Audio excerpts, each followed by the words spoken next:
Halloween season has descended upon us, and I have put together a list of 5 card games that are perfect for this grim, dark, out of this world, spine chilling, get under your skin kind of season. And for this list, I have specifically chosen games that are still in development and have not yet released, but have significant content available. Check the description for links on where to find them, as well as links to more in-depth videos I've made on these games. Enjoy!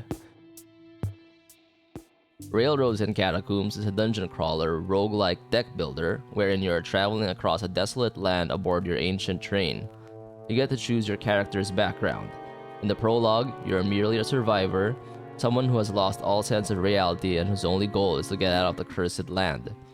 The train will serve as a haven, a headquarters in your journey to explore the different zones, each offering its own hazards and rewards. Before you step off the train, however, you get to choose your warpaths. Similar in a way to Monster Train's clans, each warpath has its own set of card actions that you will use in Railroads and Catacombs' unique card upgrade system.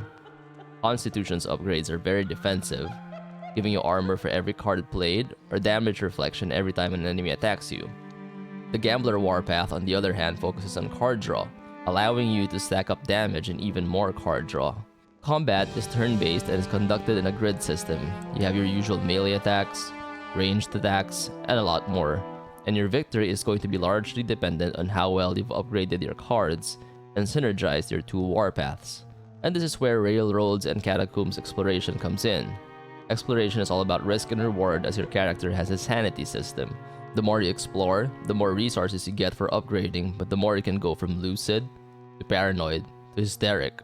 And the lower your sanity is, the more prone you are to getting ambushed by enemies and losing your sense of direction with the world's map. And you don't want that happening in Railroads and Catacombs world, wherein it's always dark and you can always hear something lurking behind the bushes. I definitely recommend headphones for this one. The Zone Stalker Stories is a narrative-driven RPG deck builder. After a cataclysmic event decimates the world, life becomes trapped in the Zone, or Esper to be more precise, the last bastion of human civilization. Everything outside the walls of Esper is destruction and monsters, and your character seems to be content on just merely existing inside until a close friend asks for a favor. It is in this journey that you discover all sorts of anomalies and learn more about your character's psionic abilities. The Zone's combat becomes centered around this, as you get a set of cards for physical abilities and another set for your psionic abilities. You get an energy pool that you can use to play psi, and stamina to play physical. The exploration loop, however, is what separates the Zone apart. Each time you explore or win battles, you find loot that you can outfit your character with, such as boots for increased armor capacity, or new packs to increase storage, allowing you to carry more items and explore longer. The best part, however, is in how your loot and equipment determines your deck building.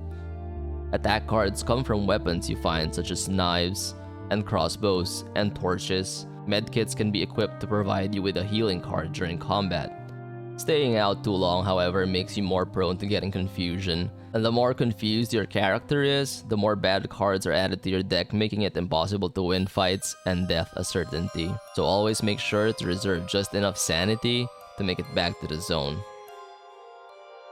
Get ready to dive headfirst into hell in Nadir, a grimdark, roguelike deck builder where you play as one of the beautiful manifestations of the 7 deadly sins: Sacrum or Profanum, blue or red. These are 2 tablet colors, and there will always be 3 of them that you will be sharing with your enemy. It is going to be up to you to determine the cost of playing your cards. The catch is, the cost will always be one of the enemy reactions written on these tablets. Every combat is a puzzle, maybe even a riddle waiting to be solved, and it will be up to you to determine how to turn these tablets in the most efficient way possible. Each time you make an attempt to go deeper into hell, you gather resources, and these will allow you to expand your empire and become more powerful. Between the double cards mechanic, the cards crafting, the base building, the quest to conquer the underworld certainly makes for some devilish fun. Out of Hands is a psychological horror thriller before anything else. Avoiding any specifics about the story, as this one definitely needs to be experienced blindly, no pun intended. Your character is stuck in a loop. Every time he goes to sleep, he enters a nightmare, and the only way to become free of it is to fight his own thoughts and emotions and to find the truth behind the memories, the truth behind why the nightmares exist in the first place. And then, Out of Hands is a card game. You're going to be fighting your own panic, your own confusion, your own hazy thoughts with whatever you can grab. Weapons made out of pens and erasers and staple wires come limited and need to be strategically managed. Eventually, you'll be able to get, dare I say, upgrades to your body parts. They call it mutations, which will allow you for certain buffs. A nail mouth, as opposed to a normal mouth, I guess, can be used to attack and do additional 1 damage to anything. And getting radial eyes, or whatever these are, give your attacks an AoE effect, allowing for some additional damage to spill over to other enemies. All this barely scratches the surface of what Out of Hands is about, but again, the spine-chilling nightmare is not meant to be told, but to be experienced. Monster Stalker Prologue is a turn-based deck-building RPG. The story is very simple, and yet somehow, through the beautifully grotesque art style, the dark music, the haunting minimal story bits and conversations, it does a really good job of getting under your skin. Here's the premise. Aliens are coming to invade the Earth and have sent scouts to hide amongst humans, and it is going to be up to you to fight this alien invasion. Combat is familiar and easy to pick up, with enemies showing their intentions and your character having his usual arsenal of damage buffing cards, weakening defense cards, and so on. What sucks you in though is the desire for progress. You want to progress the story and find out what's going on, and more importantly, you want to progress your character. The game has a skill tree system wherein winning fights yields you skill points that you can put into different branches. These branches are actually the pathways towards more powerful versions of your cards, and sometimes entirely new cards. You can select which of these branches to focus on in accordance to your playstyle.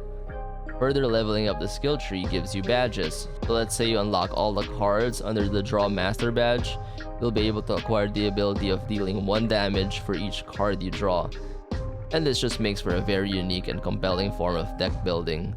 If not for that, just getting to see how another human is going to transform into a grotesque monster is compelling enough. And there you have it. Leave a comment down below what other games are perfect for Halloween. I'd appreciate a like and a sub, and I'll see you guys in the next one.